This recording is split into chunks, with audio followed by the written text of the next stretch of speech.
Assalamualaikum warahmatullahi wabarakatuh. Puji syukur atas kehadirat Allah Subhanahu wa Ta'ala yang telah memberikan kita banyak-banyak nikmat, banyak rezeki, banyak rahmat serta ridhonya, sehingga saya masih diberikan kesempatan untuk membuat video mengenai bisnis plan untuk memenuhi ujian akhir semester pada mata kuliah pengantar bisnis. Tak lupa juga salawat serta salam untuk baginda kita Nabiullah Muhammad SAW yang telah mengantarkan kita dari alam gelap gulita sampai ke alam yang terang benderang seperti saat ini. Tak lupa juga saya mengucapkan terima kasih kepada Bapak dosen pengantar bisnis yang telah memberikan tugas video ini, karena video ini juga bisa saja memberikan pengetahuan yang lebih lagi kepada saya dan juga kepada teman-teman sekalian yang menonton video ini. Baik, sebelum saya masuk ke materi, saya ingin bertanya dulu kepada kalian yang menonton video ini.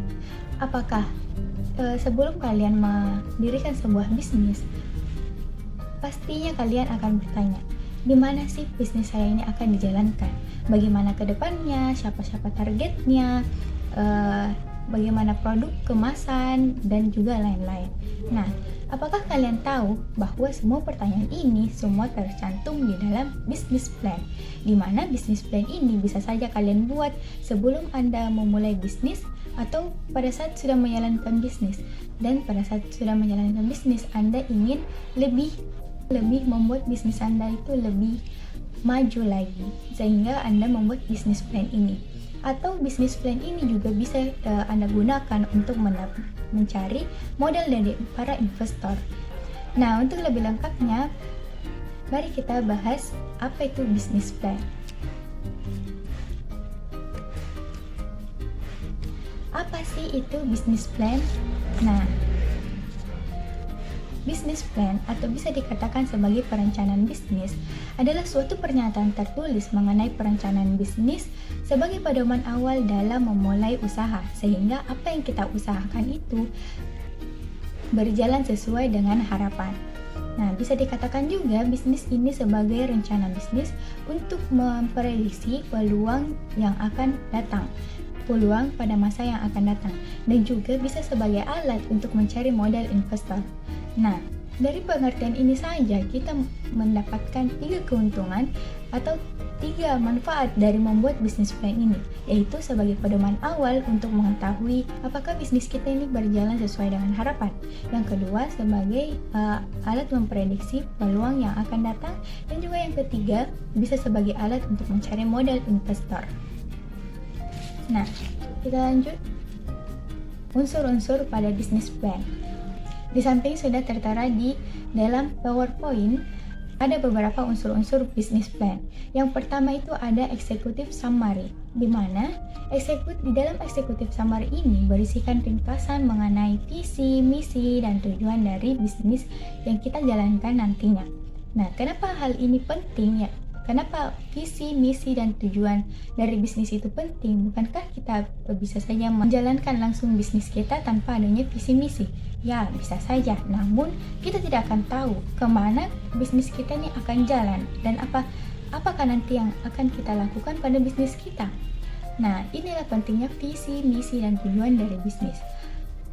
Jika ketiga ini ada, bisa dikatakan bahwa bisnis Anda akan berjalan dengan lancar.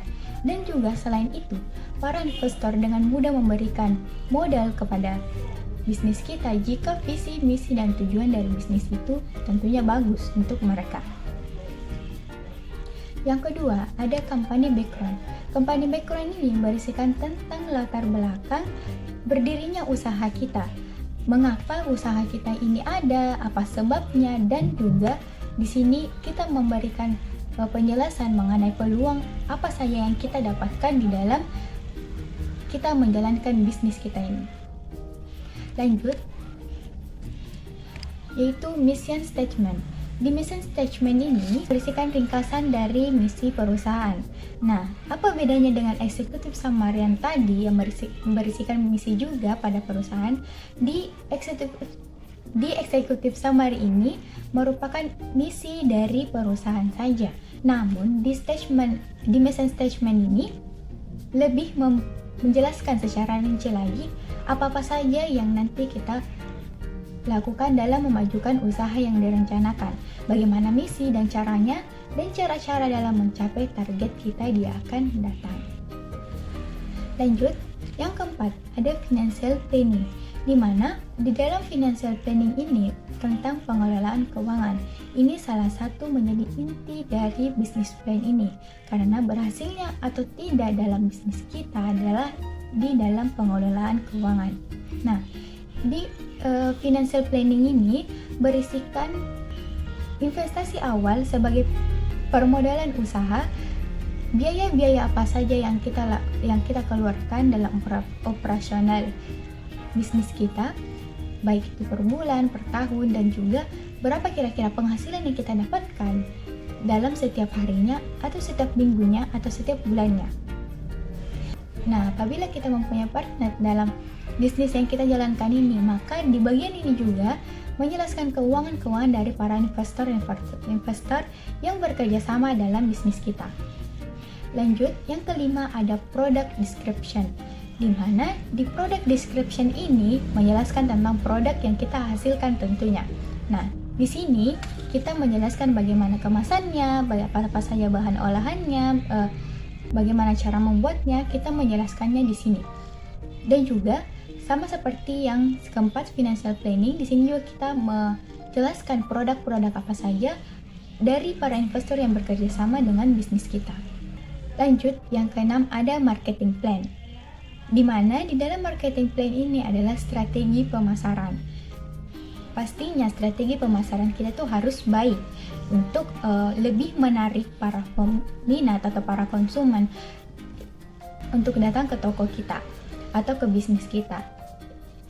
Adapun strategi pemasaran yang harusnya kita terapkan adalah baik itu secara langsung dari mulut ke mulut atau melakukan pemasaran di internet, di medsos, dan juga bisa melalui spanduk-spanduk. Marketing plan ini bisa saja penting untuk para bisnis yang sudah besar, namun yang bisnisnya masih kecil-kecilan, perencanaan bisnis ini bisa dilakukan setelah kita lebih dahulukan produksi yang kita keluarkan. Lanjut, competitor analysis. Nah, pastinya sebelum kita memulai bisnis, pasti kita akan lihat banyaknya pesaing-pesaing yang ada di bisnis kita. Mungkin saja bisnis kita itu sama dengan orang lain. Nah, di sinilah dijelaskan bagaimana kondisi para pesaing-pesaing usaha yang diplanningkan. Apakah bisnis kita tuh memiliki keunggulan di antara mereka, atau bisnis kita ini memiliki tingkat kompetitif yang tinggi atau sebaliknya dari mereka. Lanjut, SWOT analysis. Nah, SWOT itu sendiri merupakan singkatan dari strengths, kekuatan, weakness, kelemahan, opportunities, peluang, dan juga threat, ancaman. Di mana SWOT analysis ini merupakan bagian yang tidak boleh ditinggalkan, karena di dalam SWOT analysis berisikan metode mengenai faktor-faktor daya tarik dan juga kelemahan dari usaha Anda.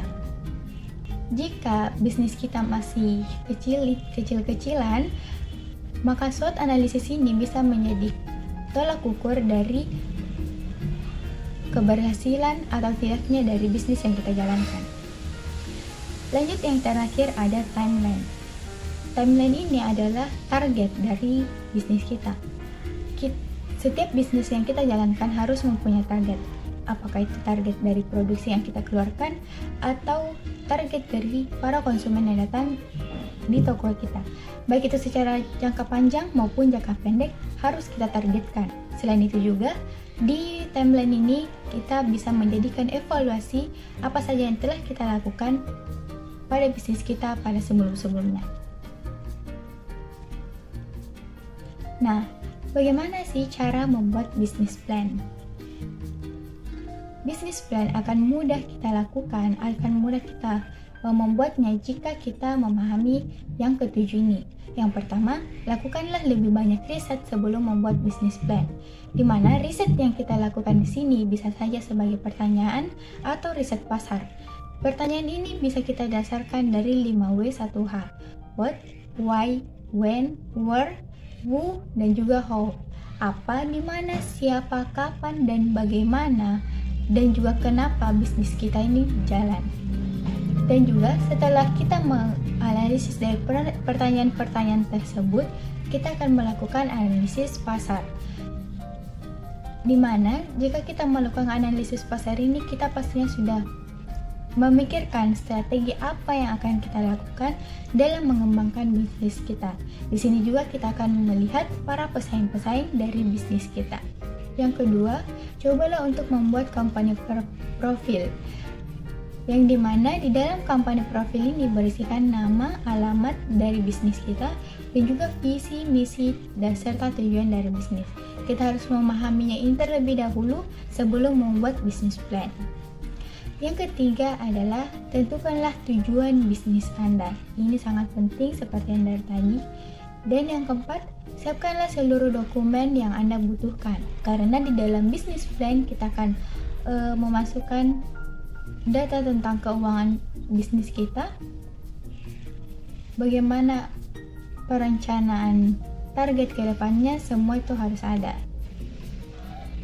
Yang kelima, jelaskanlah dengan rinci barang atau jasa Anda. Yang keenam, buatlah marketing plan seperti yang dari tadi di dalam unsur-unsur bisnis plan. Dan yang terakhir adalah sesuaikan pada target pembacanya.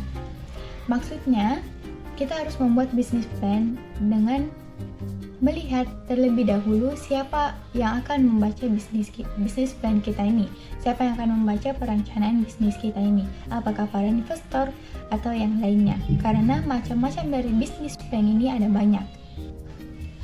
Selanjutnya ada pembahasan jawaban soal. Nah, di sini saya membahas pada jawaban tugas ke-11 pada pengantar bisnis. Baik, di mana soal dalam tugas ini adalah melakukan pengamatan dan pengenalan pada UMKM yang berada di lingkungan sekitar dan juga membuat hasil laporan pengamatan dan pengenalan dengan sistematika sebagai berikut. Pertama, ringkasan eksekutif. Kedua, latar belakang UMKM. Ketiga, struktur organisasi. Keempat, rencana, prospek, dan target pemasaran. Jadi, setelah saya melakukan pengamatan, saya dapat membuat bisnis plan dari fotokopi Nurul Aulia. Yang pertama ada ringkasan eksekutif, di mana di dalam ringkasan eksekutif ini merupakan alasan dari hadirnya fotokopi Nurul Aulia ini. Jadi, saya bacakan ringkasan eksekutif pada fotokopi Nurul Aulia, yaitu jasa fotokopi dan ATK adalah suatu hal yang tidak bisa lepas dari kebutuhan pelajar, pegawai, mahasiswa, serta masyarakat umum lainnya.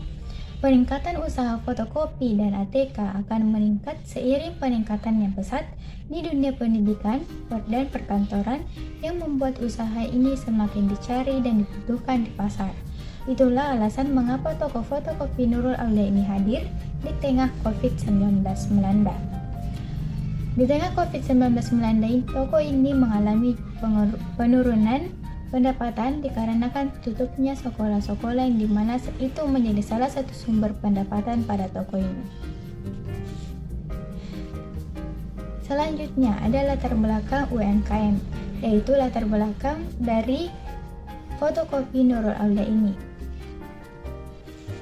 Toko Nurul Aulia adalah bisnis yang menyediakan kebutuhan anak sekolah, mahasiswa, dan masyarakat akan alat tulis kantor, fotokopi, dan juga jasa print. Toko ini dibuka pada tahun 2018 yang dimana setelah berjalannya kurang lebih 2 tahun, Indonesia mengalami pandemi COVID yang mengakibatkan penurunan pendapatan pada toko ini. Toko yang mempunyai pemilik bernama Salmiati ini membutuhkan modal yang tidak sedikit dalam memulai bisnisnya. Adapun bisnis ini juga tidak selamanya berada di atas, dan pada saat berada di posisi yang tidak atau kurang menguntungkan, terkadang pemilik toko ini membutuhkan pembiayaan terutama dari suppliernya untuk mempertahankan bisnisnya itu. Pemilik toko ini mempunyai 2 pegawai yang biasanya melayani customer atau pelanggan yang datang, di mana pegawai itu adalah suami dan juga anak dari pemilik toko Nurul Aulia ini.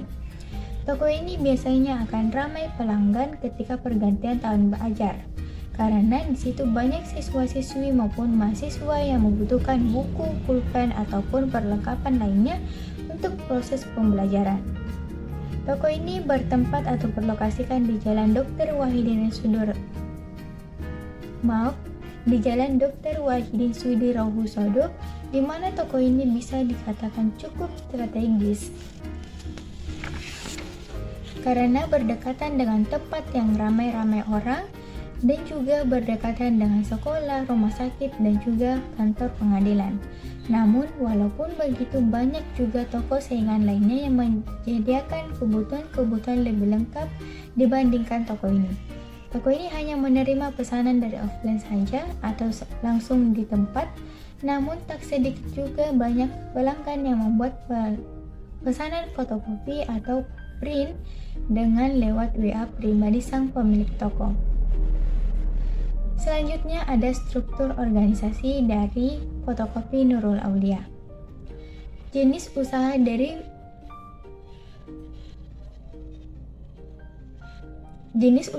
toko ini adalah alat tulis kantor, nama usaha yaitu Fotokopi Nurul Aulia, alamat usaha Jalan Dr. Wahidin Sudirohusodo, Batangkoloku, Sumba Upu, Goa.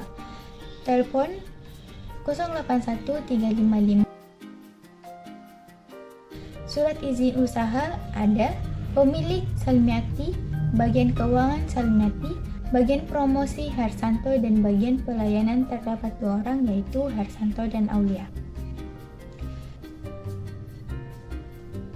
Selanjutnya ada rencana pemasaran, prospek, dan target pemasaran. Yang pertama, rencana pemasaran.